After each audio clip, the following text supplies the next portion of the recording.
Hello and welcome to this pit stop for Thunderstone Quest, the latest iteration of Thunderstone, designed by Mike Elliott, Brian Reese and Mark Wootton from AEG for 2 to 4 players, taking around 90 minutes per game. In Thunderstone Quest, each player is going to be represented by a champion. The champion is going to be looking to visit a village in order to build up their deck and improve it, to prepare to have a hand of cards ready to visit one of 4 levels of a dungeon in order to battle the monsters there, and eventually the Guardian in order to score the most points to win the game.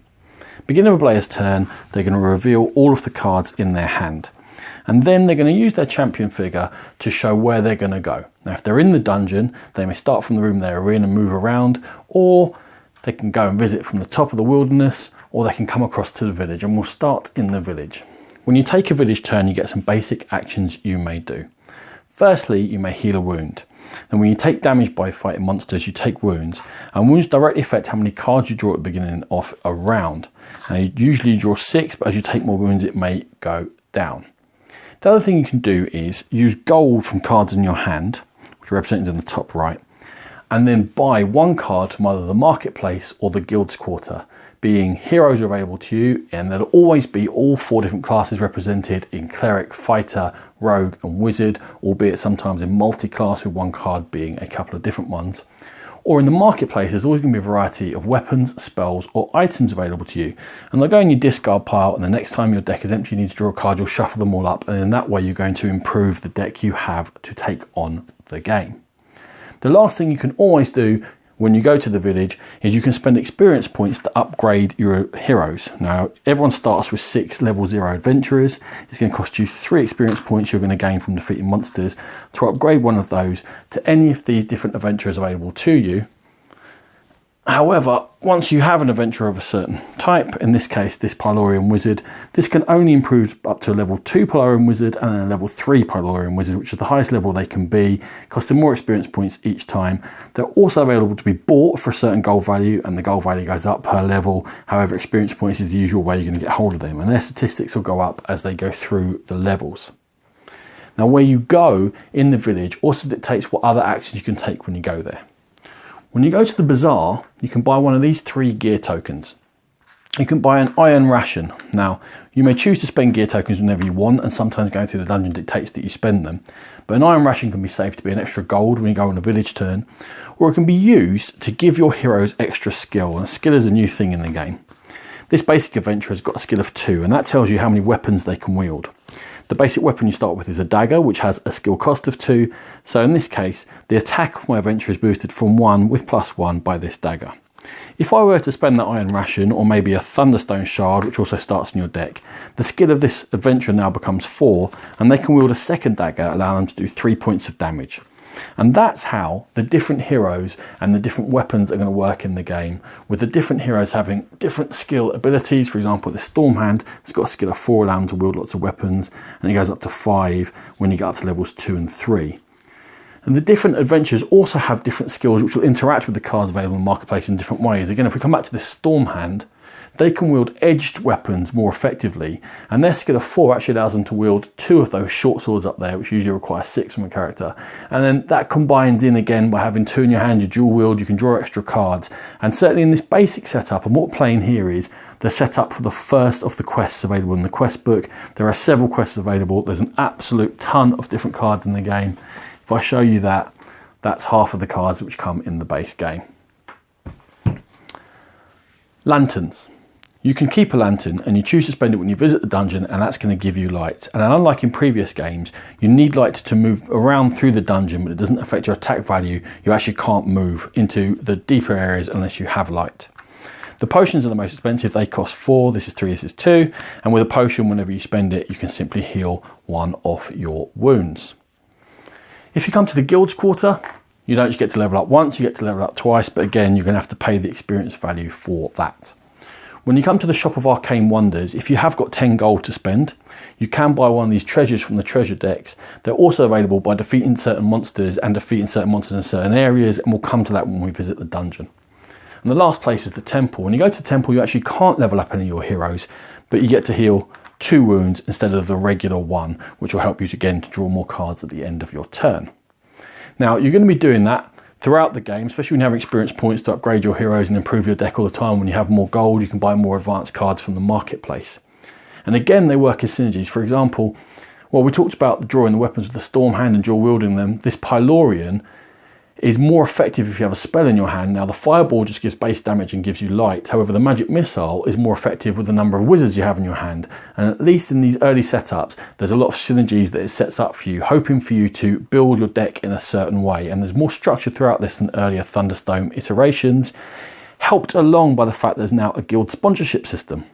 At the beginning of each game, each player has got a chance to go affiliated with one of the 4 different guilds in the game. And they're going to give you experience boosts whenever you do certain things. For example, if you're in the Mages Guild and you defeat a monster with a wizard and a spell, it's worth 1 extra experience point for you. The Warriors Guild, Storm Hands, if you use a fighter with a weapon, as we were discussing earlier, that's going to give you extra experience points. And so on for the healers when you get wounded. And the Thieves, you can spend money to get extra experience points.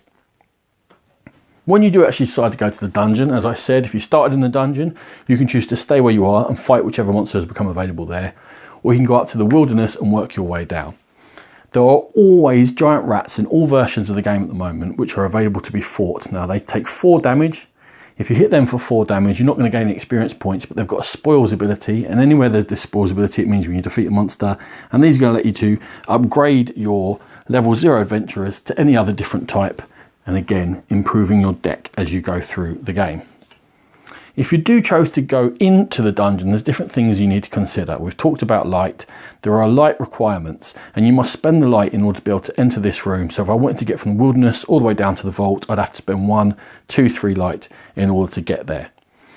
If a room or a monster has got one of these alert symbols, it means it's going to trigger by you moving through. And even if you don't stop there, something's going to happen. For example, the Goblin Potion Texter will give you a wound, or if you try and go through the crypt, unless you're a rogue, you have to discard one of your gear tokens.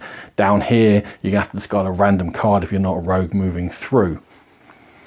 As well as that, you're going to decide which monster you want to fight. Monsters have got a base amount that you need to defeat them, like the giant rats with their 4, but that can be affected by the room they're in. For example, in the mine, this Goblin Potion Tester takes 6 to defeat. They may have certain resistances. There's only 2 types of damage in the game. It's magic or it's physical, and some have magical resistance, ignoring the first few points of damage of that type, or physical resistance. When you look at the actual monster themselves, they may well do you a certain amount of wounds, whether you defeat them or not, and that can get boosted by the room they're in, and those will get put on there and again affect the number of cards you are able to draw.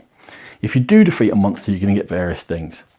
They've got an XP value here, and XP are all equal victory points at the end of the game, or again you can spend them to upgrade your heroes, and certain rooms will boost the XP you get from certain monsters. And monsters are graded from level 1, 2 and 3, with the level 3 being much more difficult to defeat but giving you many more experience points.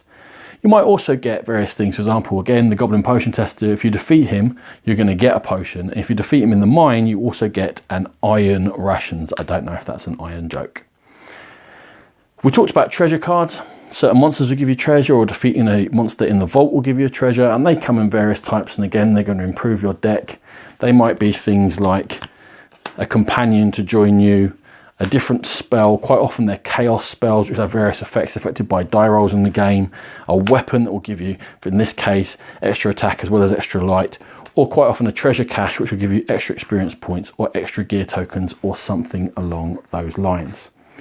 When you do defeat a monster, that monster gets taken out of the game and replaced by another one from the same deck. They don't come into your deck as in previous Thunderstones. How are we going to get to the end of the game? There are 6 keys in the game, and they get shuffled in. 1 in level 1, 2 in 2, 3 in 3. In the base game, once 4 keys are revealed, we're going to enter into the final round. And that's going to happen by these rats flipping over and becoming that guardian we discussed earlier. Everyone gets to draw 6 extra cards. They must discard 4 from their now increased hand size, and then everyone gets 1 turn in which they may attack the guardian, who won't get defeated. They'll be there for everyone, or they can visit the dungeon normally or go to the village. If you do defeat the guardian, you get a number of experience points which equal victory points, equal to half of your attacks. Having that massive final turn, loads of attacks, it can score you quite a lot of points. Once everyone's had that final chance to attack the guardian, we're going to add up our points. In your deck, you're going to score points for your upgraded adventurers, extra gear you've been able to get, treasure cards, and any way you've been able to improve it. You're going to add up your experience point tokens that you haven't spent on leveling up your heroes. And the last points you may score are from side quests, because at the beginning of the game, everyone gets dealt 3 side quests.